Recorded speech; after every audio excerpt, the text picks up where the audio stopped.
So we've looked at some tools to help save us some time with lost learning catch-up and some ways that we can encourage student independence in catch-up as well. But how do we keep a track of all these things? First of all, how do we identify any gaps in learning? And then how can we monitor the progress of catch-up? A great way to do this is to use Microsoft Forms. In Forms, we can create questionnaires and then we can analyze the responses of either individual students or the entire class. To get to Microsoft Forms, we need to get within Microsoft 365. So if we come up to the top corner where the 9 dots are within Teams, it will present us with our 365 apps. Forms is not visible, so I'm just going to go into the Microsoft 365 suite up at the top. And here is my sort of 365 hub of all the things that I've been working on. And you can see on the left as the apps are displayed again. Forms is here at the bottom for me. If it's not visible, you may have to press the 3 dots and it will present anything that's not on the bar. So let's just click on Forms. And here you can create your questionnaires and surveys, and then you can distribute them where they need to be. So to create a new quiz, it's dead easy. You'll click on New Quiz up at the top left, and you can straight away click in here and add a title. So again, in the interest of saving time, I'm going to create a template that can be modified for different classes. I'm just going to call this Lost Learning Check. And underneath, you can provide a short description of what the file is. If I click New underneath, I can start to build my questionnaire, and I've got a range of options here. So the first thing I wanted to ask my students was just generally how confident do they feel with the term's content. So for this, I'm just going to use a rating scale. And first of all, enter my question. And then underneath, I can choose how many levels to the question there are and what kind of symbol I want to use. So for this, I just want to make it nice and simple. 3 levels. And I am going to use numbers.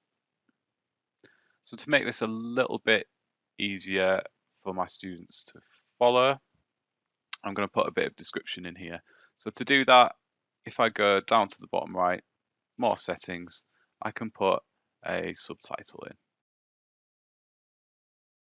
And then I'm going to add a little label to create a Likert scale. 1, not confident. 3, very confident.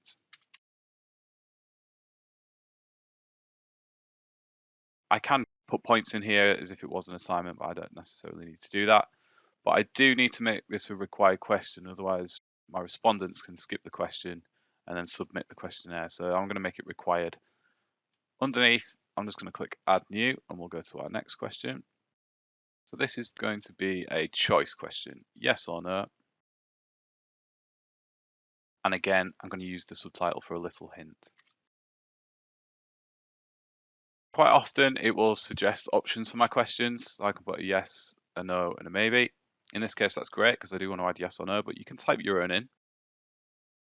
Yes, no, and we don't want a maybe here because we don't want it to be ambiguous. Question should be required. Don't want multiple answers here. It's yes or no. Next question. Let's do a choice again, but for this one, I do want multiple answers because I'm going to ask which topics do we like to revisit the most. Because this is a template, I'm going to leave this blank. I might put a couple more options on, and then depending on the class I send it out to, I will put different topics in here. Next, I just want to ask if the students have any outstanding assignments.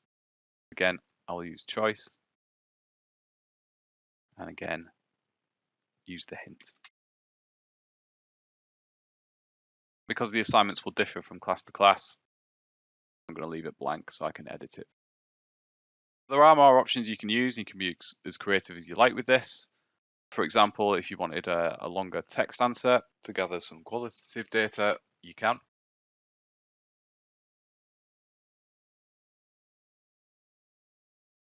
I've got a nice template. It's not looking very exciting, so I'm just going to come up to the theme option up at the top. That reminds me a little bit of working from home, so I'm going to use that one. Coming across the top, you can then look at your form settings.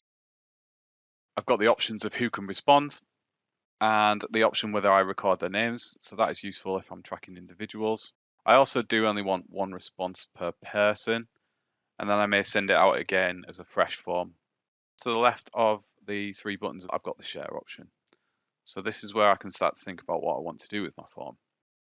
Once it's fully complete, I can copy the link and send it out to people. But at the moment, it's just a template. So what I'm going to do is get a link to duplicate this. I've got a nice blank template that could apply to any lesson, and I maybe want to share this with other members of staff in my department or maybe beyond, and then they can edit this and create their own questionnaire. If I click get a link to duplicate, click copy, and then whoever opens that will be given their own fresh template to work from. If I want to work on this just with other people in my department, I could also get a link to view and edit. So someone else can come in here and maybe tweak the questions, we can work together.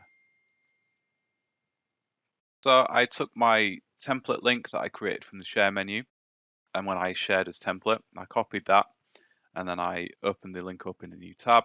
Then I started to edit the form. So it was specific to my Year 10 English class, and it was just for the autumn term.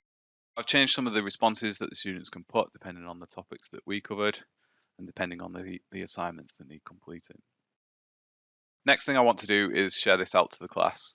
So the easiest way to do that is to come up to the share menu again and then look at your send and collect responses. The easiest way is to just copy a link to this, and then anybody that clicks on it can access it. So I'm going to copy this URL. I'm going to enter it into class Teams.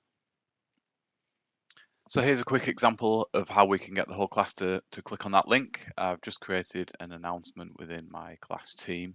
I've made it very bright. I've used a banner. I've labeled it as important, and I've made it an announcement. In the message, I've mentioned the class, and I've used a link to our topic notebook from the earlier video on lost learning.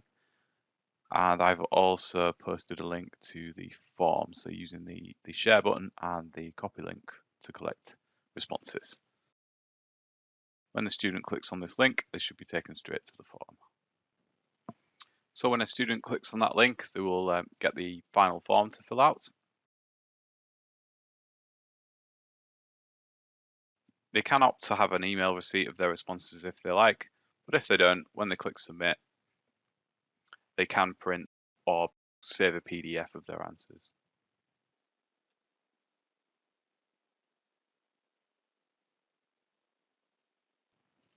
So coming back into Teacher View, I can see that my respondents have started to fill out the questionnaire, and the tab over on the right hand side, I can start to view the responses. So first of all, we have overall responses displayed from the class. Underneath, I can start to look at the individual responses for each question. It does some stats like the average. So the average response for the rating scale was 1.67. Because these are choices, it displays pie charts. So at a glance, I can easily see the topics that need covering the most. So that might guide catch-up sessions. If you want to look at individual students, you can. Again, you can click on view results and then just look at one student at a time by dropping down to the individual students, or you can use the arrow to flick through from one to the next. Finally, if you wish, you can export this data out to Excel. So your whole department might be doing a lost learning track, or the entire school even. All of that data can easily be downloaded and aggregated using Microsoft Excel.